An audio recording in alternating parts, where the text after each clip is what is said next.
Welcome back to Are You a Fan, where we explore individual characters from your favorite sci-fi, action, and fantasy genres. A big thank you to Novacor PC for sponsoring today's episode. Here's your hosts, Dick Rail and Joker. So Joker, I hear you're checking out some of the old superhero cartoons. Yeah, trying to kind of go back into seeing where it all started and just reliving childhood and all the nostalgia. Nostalgia, yeah. Back in the day when superheroes just let people die and we had alcoholics running around trying to get redheads. And that, Can you blame them? I mean, as hot as she is, she's boring as hell in that. I think anybody out there can probably guess who we're talking about in that, but it has an X in its name. But I'm curious in that. Have you gotten to see Question? Have you gotten to see it? What's the question? The question is if you gotten to see him. See who? The question. Who's the question? You know who the question is, and that the question is I'm asking you, have you seen the question? But that's issues. Who's the question? Well, you want to know who the question is? Because I know who the question is. Yeah, now I'm confused. Who's the question? Okay, created by Steve Ditko. The question was inspired by another one of Ditko's works, Mr. A, who was a detective. Now the question was basically just a comic code authority version, a friendly version of Mr. A, who was basically an uncensored version of his philosophy and views on the world. The questions first appeared in Blue Beetle issue number 1 in 1967, which was actually owned and published by Charlatan Comics, but eventually Detective Comics, DC, for those of you, who are newer to the game, would buy the question alongside several other characters. The question would then be written by Dennis O'Neil. So that's who the question is. Or at least a little bit, on his real world history there for you. Kind of interesting that he started somewhere else, along with Blue Beetle. Yeah, I wasn't expecting that one either. I thought that was a little bit weird doing some research on the character, because honestly, I'd only known the character from the Justice League Unlimited version. Yeah, I didn't even know he had a comic. Yeah, no. I kind of had an idea they had a comic because, DC, most comic groups rarely just bring in a rando character into the show. Of course, at the same time, it was the same group that had Batman and Harlequin and Condiment Man and, okay, anyway, so DC was kind of known for that. But, no, the question, definitely a unique character. I was honestly shocked in the research to find out that one, originally owned by a completely different comic book company, which basically doesn't even exist anymore. Yeah, no, it's definitely a very unknown one that seemed to have fallen off the face of the earth. Yeah, which could be why DC bought them. I'm thinking that's why they bought them. It was a company struggling in that, not about to basically just straight up go under. And DC saw some characters they wanted, and they were like, "Hey, give you some money." Because they bought the question. We got Blue Beetle. We got Captain Atom, and that. And that's pretty much it. Yeah, I think two others that I've never seen in anything really. Those were the only known ones. Were those three? Yeah. And then, upon his purchasing, he was also supposed to appear in a Watchmen graphic novel with Atom and Blue Beetle. And not only was it Blue Beetle, but it was the second Blue Beetle, Ted Kord, both of which were originally from Charlatan Comics as well. It was decided that they would best be used in the main DC comics alongside the Justice League, which to join that, they were joined through the Crisis on Infinite Earth comic to kind of explain how they jumped the comic brands. Oh, shit. Yeah, I remember seeing something about that. Didn't your research bring that up? Yeah, it didn't really bring it up as much for the question or Captain Atom or Mr. Atom. It was more for Blue Beetle that I saw that on. Well, because I assume it was questioned because they mentioned, reading through his bios and that, they mentioned he was involved with, the Crisis on Infinite Earths and that. Yeah, I saw it a few times. But yeah, no, I saw that he was involved with the Infinite Crisis, so I'm assuming that's how he got in there. Which makes sense. It was a great way for them to bring the characters from the other comics in without any real continuity issues. I mean, that's how, fun fact, that's kind of how they brought in Static Shock. Okay. Actually. Static Shock, actually a few black comic book characters that were purchased from another comic book branch, they used like a similar, Infinite, like Crisis on Infinite Earths. Might have actually been Crisis on Infinite Earths, because I know DC had a boom of new characters after that. And I saw doing some of the research that they kind of use the term Crisis as kind of their way to make those comics to where they can bring other characters in. Which, so it may not have been Crisis of Infinite Earths, but it could have been Crisis of something else. True, in that. They are pretty big about that. Well, I mean, shit, that's how either Crisis or, for God's sakes, a Flashpoint Paradox, which, at this point, that's getting old. Because Barry just can't leave the timeline alone. Nah, but as far as, introducing in new characters, that's generally a good way to do it, and they're not the first company to, literally bring in another comic book universe to destroy it just so they can get some characters. Just saying. I don't know if Marvel got anything out of this, but Marvel one time had an event where realities were being destroyed, and they got to visually watch as the DC reality got destroyed in front of them. Now, if that's not a dick on table move, I don't know what is. Yeah, that definitely is. So, what do you know about him, in comics, though? In comics, not really anything. I've only ever seen his episodes in Justice League cartoon. Okay, that's all I've really ever seen him in. What was it, Justice League Dark? Justice League Unlimited. No, the movie he was in. Oh, that was Bold and the Brave. Bold and the Brave. Bold and the Brave, which was actually, wasn't that a Scooby-Doo movie? With Batman from Bold and the Brave? Yeah, it was. It's just kind of interesting. Right? The Bold and the Brave comics, the TV show, at first I was not interested. It looked way too cartoony. But now I'm reaching a certain point where I'm like, Now you're just curious. I might have to watch this. Now you're just too curious for your own good. I mean, I've seen a lot of jokes from it that I'm just like, this seems like some good, clean adult humor that would go over a little kid's head. That's a lot of cartoons nowadays. Yeah. But, DC kind of, I was just shocked at their way of, dancing around that, considering sometimes they'll just straight up show somebody die on screen. They do that, but everything else they're kind of touchy on. They'll make their jokes. Yeah, true. Flash being the fastest man alive. No wonder he never gets a date. So as far as in comics and that, his name is Vic Sage. Real full name is Charles Victor. I can't even pronounce that last name, and that Szazz. So Zazza. I'm thinking Zaz. It makes me think of Victor Sazz. Yeah, Victor Sazz. Yeah. Oh yeah. Which is kind of weird. Which when I was doing my research and I saw Victor Sage, I'm like, isn't that a Batman villain? That was the first thing I thought of too when I saw the name. I'm like, no, that's the wrong guy. So yeah, a little bit weird to confuse anybody deciding to do any type of research. But yeah, Victor Zaz, and that, or Victor Sage as he is most commonly known by, aka The Question. Originated from the fictional town known as Hub City, grown up as an orphan, he was a bit of a rowdy kid in that, which caused him to acquire the unwanted attention of the orphanage nuns. Once he was old enough, Sage left the orphanage to pursue an education in investigative journalism. Upon graduating, he would begin a career as a reporter for the news station KBEL. I will slow that down again because that sounded like word vomit, I believe, coming out of my mouth.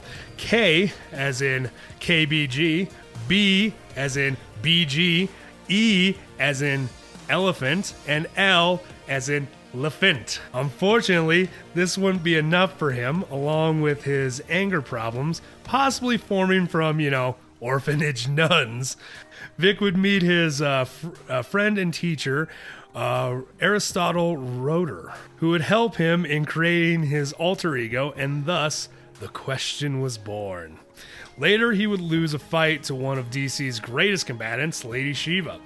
I'm not even going to go into it. Just know she's a badass, works for the League of Assassins, and Batman has actually sent people to learn martial arts from her, and that. We'll probably devote an episode later on in the future and that to her specifically, so let's not get bogged down with her details. Upon losing the fight, where she almost killed him, she would not only save/spare him, but also direct him to seek training from Richard Dragon. A world-renowned martial artist, Richard Dragon would not only teach the Question martial arts, but school him in Eastern philosophy, making him a more Zen character than his original counterpart. And compared to his original counterpart, that is a very big difference. It was very black and white, good, evil. There was no in between. Literally, his original counterpart was Rorschach. That was basically like when they created Rorschach. That was like, I get why he was supposed to be in the Watchmen comics originally, because he was a zealot, a very very right-wing zealot, anti-government, crazy person who would more likely leave a person for dead than actually solve a crime. I actually think I remember seeing in the research where he was known for doing that, where he'd leave criminals in water in a sewer, and then call the cops and let them go find if they survived the water or not. Yeah, like he and wouldn't walk act off. Like, granted, that was the only slight difference between him and Rorschach. Is Rorschach would straight up murk a guy. Yeah. The Question would just be like, you know what? If he dies, he dies. Which still, not great. No, definitely. If you're supposed to be a hero, that's definitely more anti-hero kind of work. Exactly. Like It's kind of starting to borderline villain work. That's where we get into I definitely agree with them altering his character to make him who he was. Or who he's become. Which granted, in every version, he's a paranoid guy, which I find endearing as a paranoid guy myself. He's like I love in Justice League Unlimited, there's a scene where Huntress is in there and she's looking at this board of stuff he has, and she's like, I didn't know that the Girl Scouts were responsible for crop circles. And he's like, most people don't. But most people don't even bother to ask the question. I mean, it's the Girl Scouts, who would think? Right? He actually I also wouldn't found care. the 24th flavor of Ben & Jerry's. Fun fact. That is canonical in the cartoon universe. Oh, DC. Right? But no, I definitely understand a little bit about his city, too, in that, from some of my research and boggling my head. It literally is considered almost a worse and more corrupt town than even Gotham City. That says a lot. Considering Gotham is horrible. Yeah. Of course, I also believe Gotham, a lot of its problems stem from OSHA violations. And I think we could save a lot of the crime issues if, we reinforce the railing. That whole town is an OSHA violation. Right? But yeah, like a way more corrupt city, like to a point where, like, I remember in one of the comics in that I was checking out, the mayor straight up, who has a romantic relationship with at one point, not as the Question. She has no idea that he's the Question. In his reporter form, kind of has a romantic back and forth with. She gets shot, put in a coma, and the town breaks. Like, first off, it always bugs me in comics or cartoons how much power or how much the people rely on a mayor. When, if you ask me point blank, I have no idea who our mayor is right now. Nope. I couldn't tell you who our governor is. Our politics to know that. They could die tomorrow, and I'm just saying the police can handle it, but not in comic book worlds. That's not a thing, apparently. So yeah, literal war breaks out, and the Question has to go around beating people up, trying to figure out who shot the mayor in that. Who shot the mayor? Which, provided him with, figuring out the different corruptions and stuff and that, which I think it was her husband, actually, who got her shot. Because he didn't want her in power, because he was one of those corrupt people. Yeah, comics, that sounds about right. Right? That's pretty par for the course. So, what does the Question got in his arsenal in that? Well, first off, he has absolutely no power to speak of. But he does have an above intelligence, and according to some villains and corrupt officials, has annoying persistence. That's believable. But his brain power, it's back to Black Panther, who is just physically better than you. This guy's just mentally better than you. Yeah. But he does have some tricks other than that. First off, obviously, is his mask, which is made of a material called pseudoderm that was originally designed as a flesh imitation bandage for injuries. Unfortunately, they found out later that it was toxic to open wounds, but it was perfect mask for allowing a wearer to see and breathe like normal while scaring the crap out of anyone who bumps into him. The mask could be applied with a spray similar to aftershave combined with smoke from his belt, where he keeps the mask balled up. Also, it can't be removed without the spray or some serious extreme damage to the face. Which, knowing that, kind of surprises me that stayed on during his torture with Katniss. Or Katniss. And that Katniss? The group that's kidnapped him in the Justice League Unlimited version. Yeah, I don't remember how to pronounce it. Cadmus, I think. Katniss, that's it. The gas also has a kind of a cool effect where, along with the chemicals, he treats his hair and his clothes that when exposed to the gas, it alters the color, turning it from his hair from ginger to black and turns his suit blue. Some comics, his hair actually turned just to a darker red. Huh. I didn't know that. I just always thought it turned black. Oh, that's the main one. I saw it was like one comic issue or whatever that it changed to a darker red instead. But it was very more common with his suit being blue and his hair being red or going to black. Yeah. Because I guess at one point his suit also just turned gray instead. I guess works. Yeah. I was doing the research. Love some of the people who write this, but there's like, yeah, his hair turns from a blonde to a brunette. I'm just like looking at that image they use. I'm like, that's ginger. That's a black-haired person. And then they're like, his shirt turns from turquoise to dark blue. I'm like, okay, the blue is correct. That's not turquoise. That's a brown, if I've ever seen it. Yeah, whoever wrote this, and I was reading on the DC website, FYI. That's even worse. So they can't even get their own character right. So that was a little irritating to have to read, and that from an official fan site created by a company. But as far as his weapons, that latex stuff actually developed was I was doing some reading that. It was actually originally developed as a like a Band-Aid and stuff, completely toxic to open wounds. The creator, actually, he came about it because he was doing an article on it.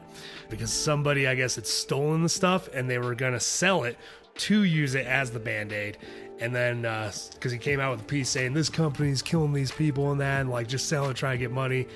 And that, I believe it was his co-conspirator, not Richard Dragon, the first one, Aristotle. Aristotle found out, and he clearly, didn't want people to die. He's the one who pulled the plug on the project when he found out it was toxic. He went to him and he gave him the truth. He's like, dude, somebody stole shit from us. We're not selling this product. Like, will you help me? Like, and that's how he gave him the mask and everything. That makes sense. Which, I mean, a pretty useful mask. Like, you can just ball it up, keep in a belt buckle and that. Like, as far as like costume hero suits go, that's probably gotta be the most convenient to carry around. Yeah. Other than, skin tight Superman outfit. That and the Flash and his ring. Oh, damn. Yeah, I did forget about the Flash. But you gotta wonder, was he thinking about that when he made it? Possibly. Though he does kind of use that mask to mess with criminals. Because he, using it to intimidate him and into confessing by implying that the gas would cause anyone that it was exposed prolonged times to it, that they'd lose their face permanently. That's actually kind of brilliant. I mean, shit, I'd probably buy it. I mean, the fact is, a guy with no face busts down your door and starts harassing you and like throwing you around. I'm kind of he wouldn't even need to get to the point of telling me that before I'm spilling my guts. Because right. I'm thinking my friend gave me a bad dose of acid or shrooms, or this guy's a demon. Is Constantine in town? Like, what is happening in this city? We just had thugs, now we have faceless men running around. Yeah, no. That was always, that's actually, it kind of goes with his other thing, because he's considered an expert interrogator, which is also, it's heavily implied that he tortures and is not above it. I can see him being a torturer. Yeah, like, because his original Mr. A in that was originally inspired as, like, basically is the question. They just needed to make the question a more cleaned up version so the comic book codes would allow him to be in mainstream comics. Because if I'm not mistaken, wasn't Mr. A like reserved for like more newspaper comics and stuff and that? I don't even know who Mr. A is. Actually, fun fact, Mr. A was created by the guy who created Question. He was inspired by himself. That was the whole point, is he created a character and he just wanted to get into mainstream. So he took his character he already had and just altered him slightly enough to get him past the censorship. You gotta wonder, that original Question was basically Rorschach. What the hell? That's already dark. Like, you had to clean that up. That was your cleaned up version, was Rorschach. That's kind of scary. I kind of want to see Mr. A now. Right? I'd like to do an episode on that. So, as far as like him showing up in films and stuff, he was the first alluded to in the new Batman adventures, where in the episode titled The Creeper knocks out a faceless mannequin dressed to resemble the Question in costume. The shop they were in was named Ditko's Vintage Clothing, a homage to Ditko. He would have a recurring role in Justice League Unlimited, which was his first actual appearance outside the comics. Oh, no, that does make sense. Yeah, because I'd never seen him in anything else. Yep. He has yet to make a live-action appearance, only being referenced in Arrow and Legends of Tomorrow. And those references are more to his city of operation, Hub City, than they are of him. So there are more references to the city that he operates out of. Yeah. I think, yeah. Because there was a couple episodes in Arrow where Felicity and Oliver would visit Hub City. His city was referenced once in Legends. But he never made an appearance. He didn't even get referenced. It was just the city he worked in. Which, I mean, okay, because didn't they say they didn't want him in the those live action shows because they had bigger plans for the character? Yeah, I'd read that, and they're like, he was originally supposed to be in them, but DC had other plans, so they chose not to let her. Because of the other plans, he wasn't allowed to be in the shows. Which I'm just saying, out of all the shows, that like all the things out there, that how awesome would he have been in like The Flash or Arrow? I would have loved it. Those shows are kind of the perfect like live action thing for a character like this. With the way they did Arrow being darker and broodier, basically Batman with he would have been perfect for Arrow. He would have been perfect for Arrow in that, especially because I think they would have actually gotten along probably. He definitely would have annoyed Arrow, I know that. That's the best part. Because I think even in Justice League Unlimited, Batman's one of the few characters who actually can tolerate him. Well, it's because he's basically Batman, just without a whole lot less gadgets. And more paranoid Zen version of Batman. Yeah, that's about it, though. Yeah. Other than that, he's Batman. Basically, well, because like he ultimately, to figure out like the secrets that the government has, Batman puts him on the case because he thinks he'd just be better suited. Which I can see it. I remember in the episode, he's like, don't worry, guys, I got the Question working out. The entire Justice League table's just like, no, not that guy. Why him? He's a nutball. It's like, I know, he's a little weird, but he's got this. Sometimes you need a little weird. I mean, a little bit weird, that's generally what happens. Ooh, also, weird power he does have. I forgot to put it in there in that, because it's not even really, it goes with his Zen thing. He's obtained a level of like Zenness and that with his city. I don't know how else to word it. This is kind of how they worded it too. Level of Zenness where he can kind of read the city. Something like, imagine basically like you can feel the city. And that just knowing a city so well and being so in tune within that like, say like, you're even allowed seeing that, but say there's one sound out there that just doesn't quite match up, and that he can pick that out. Like he would notice if something was up. That's impressive, right? Like he'd be walking by and be like you could be walking by through like a dirt trash alley, then notice that one door that's kicked down. He's like, that door shouldn't be kicked down, even though it's like, dude, all the doors in this alley are busted into. Like what makes this different? See how it's slight angled in that dust there, and that is slightly moved as though it's been pushed open while being kicked. This is done recently. This isn't an original thing. Kind of like that type of thing. Makes sense. That's kind of cool. As a private eye, that's kind of a useful thing to have, though. Oh yeah, I mean, we could bring up a few references in that, like Dennis O'Neil in that. He's actually the one who decided to alter him to the Zen character he is now. That. Because originally, like we said, he was supposed to be Rorschach, and that basically, and that Dennis O'Neil's the one who thought, like, I want to see a more Zen, a more understanding guy. Did like how they kept in the anger problem, though. Definitely. that- You always got to have kind of the anger problem when you get Zen people. Yeah. You got to have some kind of flaw somewhere. Because, I mean, ultimately, why go Zen if there wasn't a problem to begin with? Unless you grew up in a monastery and that most people are like, I'm Zen now. Oh, I bet you are now. How's your family doing?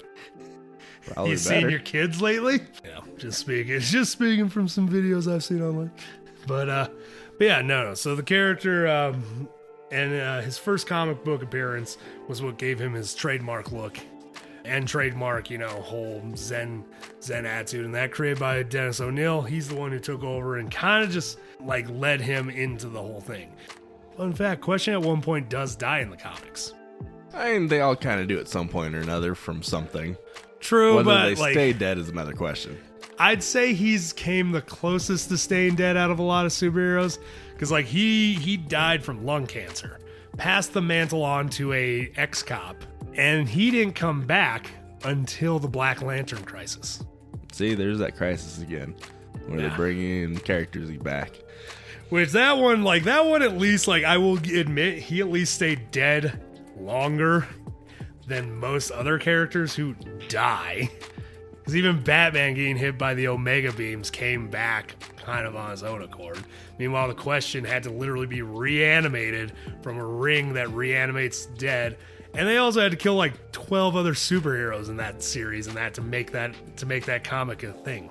Because Aquaman becomes back. I think Batman. I think Superman's dead too. Like a bunch of characters come back as the Black Lantern Corps. Yeah, dark, right? I like it. I'm going to have to go look for this now. I do admit, I wish I could see the Question in more cinematic appearances. Just because from what I saw of him just in Justice League Unlimited, he was arguably my favorite thing on the show. Which is funny, because he only had like 4 or 5 episodes to him. The rest were like 3 or 4 cameos later on. That was it. Yeah, he really wasn't like... Yeah, a few episodes devoted to him, but like those episodes were my favorites, honestly. But it kind of speaks to how good of a character he is. In a whole show, he had a total of like 7 episodes that he was in or revolved around him. And he's one of the more memorable characters. Yeah, memorable in that, more likable. Definitely annoying in that, but he's got that weird charm about him where he's like completely annoying and kind of an asshole in that, but you're just like, oh, that's just Question. That's just Question over there being Question. Look at him digging through our garbage. Fun fact, he also digs through people's garbage. Yeah, Supergirl even asked him about that. He's like, oh no, I dig through everybody's garbage. Yeah, which I thought was a good I thought it was also the most Question thing to be said. Yeah, definitely, because that shows his paranoia that he don't care whose trash it is. He's going to go through it. Yep. He's got to know what they're up to in that. Got to know if they're going to be a liability in the field that day because freaking somebody's been night eating all the freaking chili in the break room. And I need to know who's fucking doing it. Also, that explains why that one guy keeps giving him the evil eye, because I'm sure he knows that he's stealing all the chili in the freaking break room. So, Question. What do you think? For being a Question, he's pretty cool. He's kind of surprisingly kind of a badass character. That's what I gotta say in that. Honestly, loved him in the series, and now that I know, that he's got actual comic books devoted to just him and that, it's something that when I have money, I'd actually be willing to buy some of his comics and read up more on him. For anyone still listening, if you got something out of this, enjoyed the episode, or even liked the character beforehand, from a movie, from comic, from cartoon, hell, even that t-shirt you just thought looked cool, guess what? You're a fan too. If you want to jump on this train, why not subscribe, share with a friend. Dick Rail out. Keep riding them rails.